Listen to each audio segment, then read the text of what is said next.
Ser negro no Brasil é difícil, porque você tem que corresponder à expectativa de um lado e tem que se precaver dessa expectativa de outro lado. Menos agora, mas não tão menos assim, existe uma maneira de ser negro, né? Então, se você não toca surdo, não toca tamborim, não vai ao pagode, não toma cachaça, não vai à macumba, então você não é lá muito negro.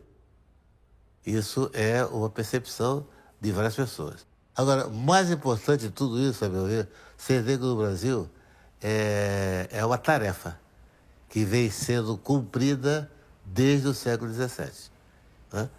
Desde os primeiros momentos da escravidão no Brasil.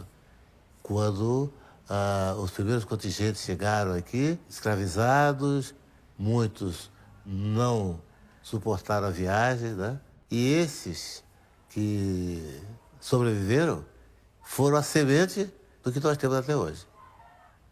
Então, essa tarefa é contínua.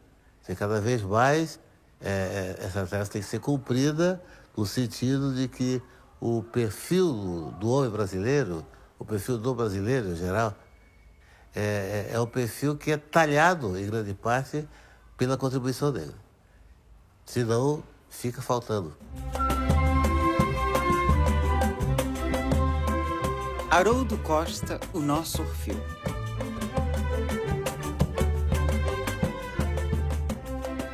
Produtor, ator, diretor de cinema, teatro, televisão, radialista, escritor, apresentador, pesquisador do carnaval, da cultura popular e da cultura negra. Haroldo Costa é um dos maiores conhecedores da alma e da vida de nossa gente.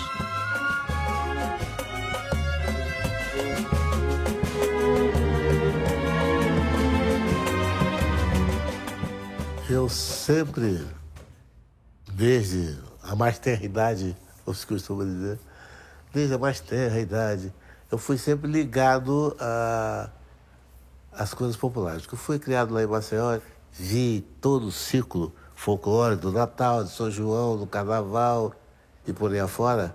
E isso impregnou mesmo, de um senso de admiração e respeito por aquelas festas feitas por gente, povo, gente humilde. Era só a expressão e o prazer de fazer, né?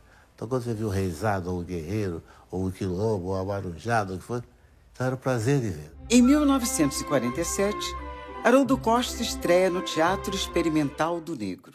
Quando eu cheguei no Teatro Experimental do Negro, eu tinha 17 ou 18 anos. E meu pai trouxe o panfleto que ele tinha recebido na rua. E era o panfleto do Teatro Experimental do Negro.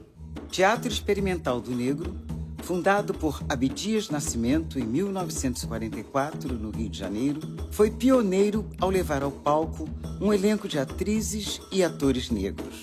O TEM é fundamental na formação do moderno teatro brasileiro. Abdias Nascimento é um dos mais importantes militantes da luta contra a discriminação racial e pela valorização da cultura negra. Foi diretor de teatro, ator, dramaturgo, artista plástico, professor universitário, deputado federal e senador da República. Desempenhou inúmeras iniciativas políticas em defesa dos direitos do povo negro. Na rota dos propósitos revolucionários do Teatro Experimental do Negro, vamos encontrar a introdução do herói negro com seu formidável potencial trágico e lírico nos palcos brasileiros e na literatura dramática do país. Abdias Nascimento. Havia um movimento de intelectuais cariocas que comungavam com a mesma ideia do Abdias Nascimento, em que o palco brasileiro estava vazio no sentido de ter personagens negros. E é claro que aí apareceram autores que engajaram no movimento, né? Foi o caso do Joaquim Ribeiro, que escreveu uma peça chamada Aruanda, e do Lúcio Cardoso, que escreveu a peça O Filho Pródigo. Foi essa peça que eu estreiei. Porque naquela época estava em grande ebulição. Você tinha grandes companhias com os maiores nomes da época, alguns subsistem até hoje. Você tinha um público interessadíssimo, tanto que os teatros funcionavam de terça a domingo. E você vê que havia uma potencialidade muito grande e um público que estava ali disponível para assistir os espetáculos. O que o Teatro Experimental do Negro queria era exatamente dar a oportunidade para atores, aspirantes a atores, artistas em geral, negros que encontrassem um lugar para desenvolver a sua arte. Tanto que quando o Albert Camus veio ao Brasil, foi apresentado para ele, no Teatro Ginástico, fizemos a apresentação do primeiro ato do Calígula de Camus para o próprio. Também foi através de uma cisão com o Teatro Santo Negro que fundamos o Grupo dos Novos, que era o grupo mais chegado à música e tal. A gente achava que aquele repertório era muito bonito, mas também era muito pesado. Então a gente queria uma coisa mais movimentada. Em 1949, Haroldo participa da criação do Grupo dos Novos, que logo se renomeia como Teatro Folclórico Brasileiro. Então havia essa confraria muito grande em torno da ideia do que era o grupo dos Novos, que foi se materializando pouco a pouco e até nós chegarmos ao ponto da estreia. Nós estreamos no Teatro Ginástico. E já estreamos, já não era mais como o Grupo dos Novos, porque acharam que o Grupo dos Novos era muito infantil, não sei o quê. Então, Teatro Folclórico Brasileiro. É sem dúvida um teatro que de há muito deveria ser criado, pois nele se estampa a arte natural de todas as nossas regiões e que nós mesmos, brasileiros, ignorávamos. E a gente viajava, porque o termo era viajar mesmo. No fim de semana, a gente ia para Caxias, ia para São Mateus, ia para Anchieta, né? Onde a gente queria conhecer macumba e candomblé. E, inclusive, descobria bailarino, né? Porque o espetáculo dançava.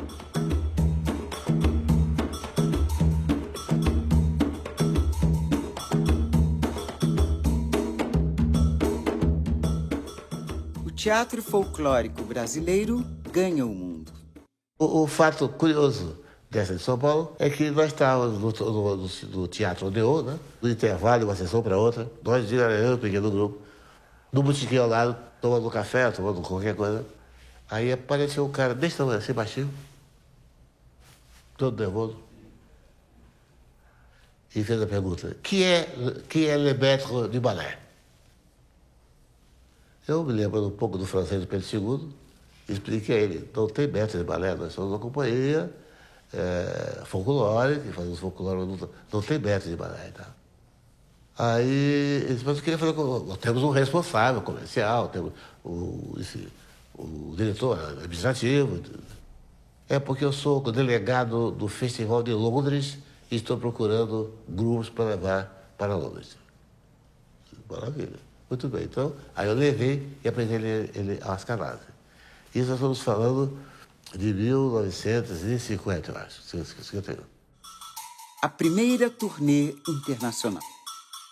O papo foi o seguinte: você chegando lá tem tudo, mas tem que chegar lá. Aquele velho, não tem passagem, não tem nada. Você tem que chegar lá.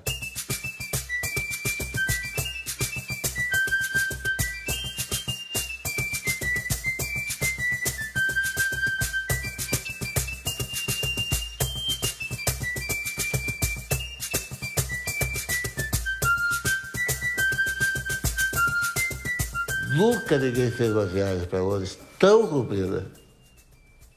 Isso aqui foi o momento em que nós chegamos à Europa, né? A toa que está escrito: bem-vindos à Europa. Chegamos da Espanha, Barcelona, comendo o pão que o diabo amassou. E aí começou a nossa temporada europeia. Aí a coisa mudou de figura. Mudou de figura e mudou de nome. Porque em vez de teatro folclórico brasileiro, conversando com esse cidadão, aquele, o baixinho que é o que chegou lá antes, ele diz, folclórico é uma palavra que diz que para a Europa ficava muito estatal, parecia uma coisa que era o Estado que estava pagando. Aí eu me lembrei que a editora brasileira, Companhia Editora Nacional, tinha uma coleção de livros chamada Brasiliana. Aí eu falei, pô, esse é o nome. Aí propus o cara, poxa, Brasiliano, esse é o nome, porque diz tudo. Aí, toma. Brasiliana se apresentou em 19 países da Europa e em quase toda a África do Norte, sempre com casas lotadas e ovacionado por público e crítica.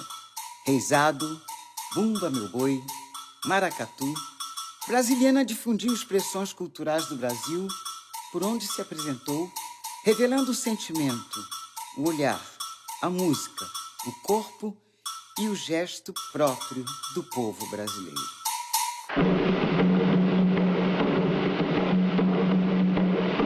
Nós fomos convidados por um brasileiro, Antônio Zé Fé, que era assistente do Mauro Brandini e estava fazendo um filme naquela ocasião.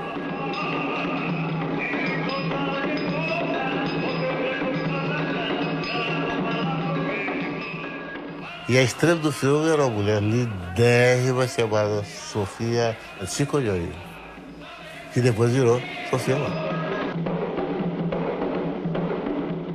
O Brasil só foi descobrir que nós existíamos fora do Brasil pelo menos 2 anos depois, quando nós estivemos em Londres. No total, a companhia sempre teve em torno de 50 pessoas. Agora, eu vou te dizer por que é que o pessoal, todos nós, eu inclusive, a gente aguentava 10 do que 10. A gente não queria voltar derrotado. Se a gente voltasse esprateado, porque chegou no país, não sei o quê, a gente podia chegar na embaixada e pedir para voltar no Brasil. Eu estava viajando, mas a gente não queria, a gente queria voltar legal. Foi por isso que, pelo menos, eu diria, 80% do pessoal foi o mesmo, o tempo todo. Ampliando as fronteiras da cultura popular. Bueno, nós viajamos muitos países, né? E eu tomei conhecimento do folclore de vários países. Era a minha obsessão, né? O folclore brasileiro é um folclore muito particular, muito peculiar, entendeu? Seja na parte em que a contribuição indígena, que muita gente menospreza, mas é forte na dança, é forte sobretudo no lendário, né? E o lado luso brasileiro, né? Que é do norte ao sul do país, né? Paris, 1955. O encontro de Haroldo Costa com Vinícius de Moraes. Surge nosso Orfeu. A Prefeitura de Paris tinha uma disposição municipal que determinava uma espécie de imposto, a menos que a companhia tivesse um caráter cultural. Se a companhia desse prova do seu caráter cultural, esse imposto era suspenso. E, bom, aí vamos lá, vamos falar com o consulado, com a embaixada.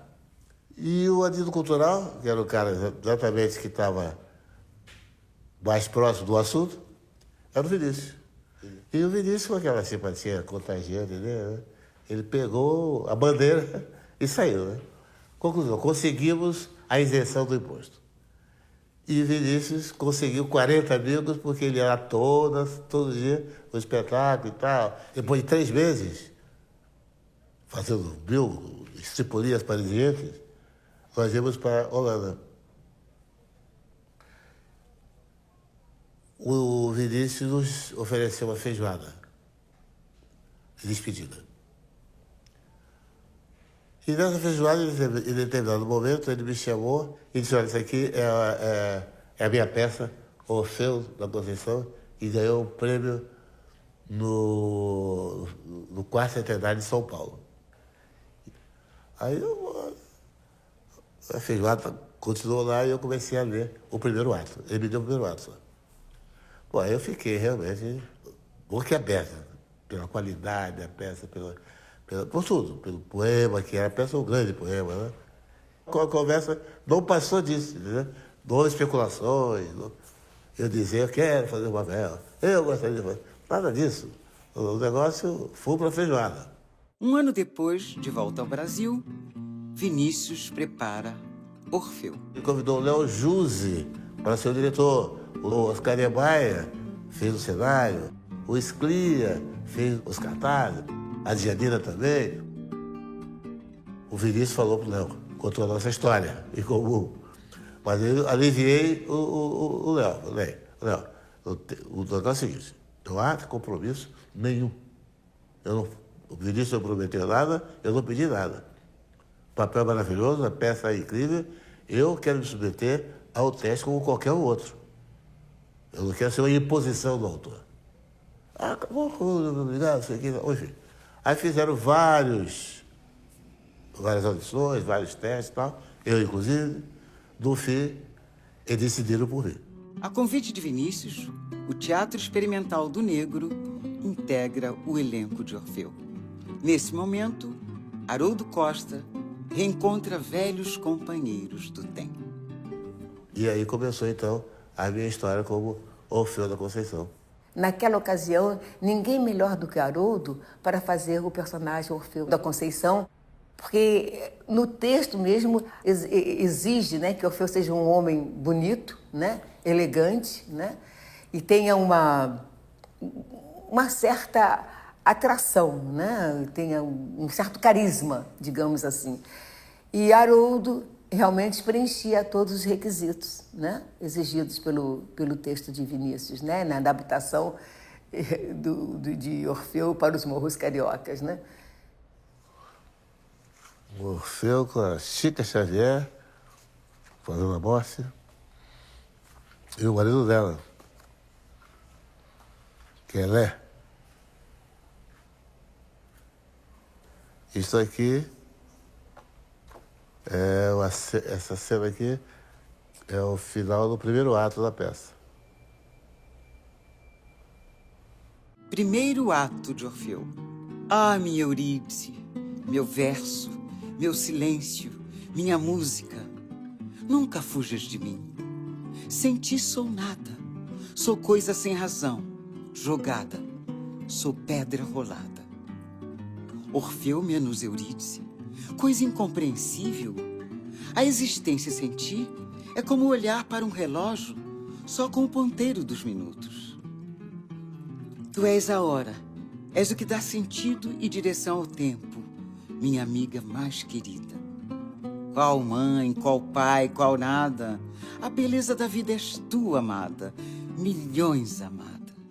E realmente foi um marco, foi o divisor de água da minha vida profissional, porque ninguém faz Orfeu impunemente.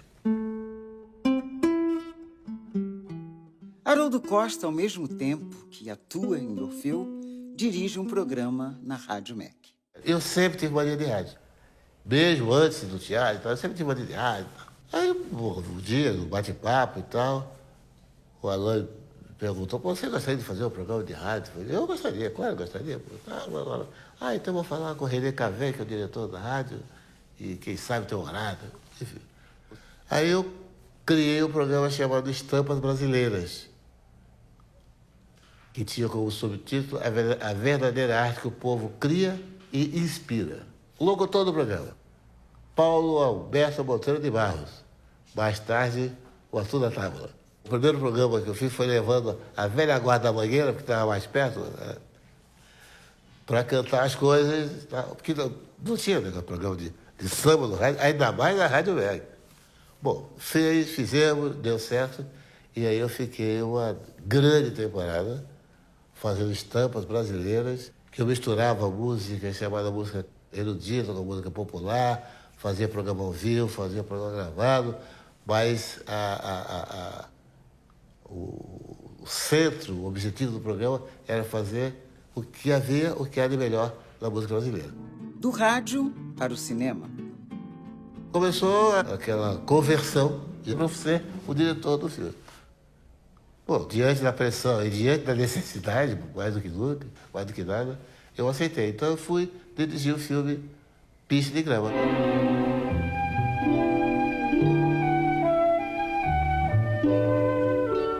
E como eu estava daquela turma, digamos, que era resultado do Orfeu, eu comecei a convidar pessoas também que estavam... Aí pediu o Tom para fazer a música, pediu o Esclia para fazer o cartaz, pediu o Napoleão Muniz Freire, que era meu amigo de teatro, para fazer os figurinos. E aí chamamos os atores, Paulo Goulart e aí André Magalhães.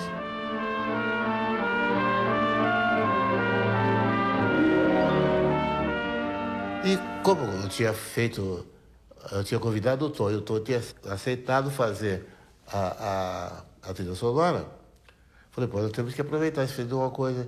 E foi quando ele, Vinícius, estavam fazendo o disco, preparando as músicas, para o disco Canção do Amor Demais. Aí ele e o Tom fizeram.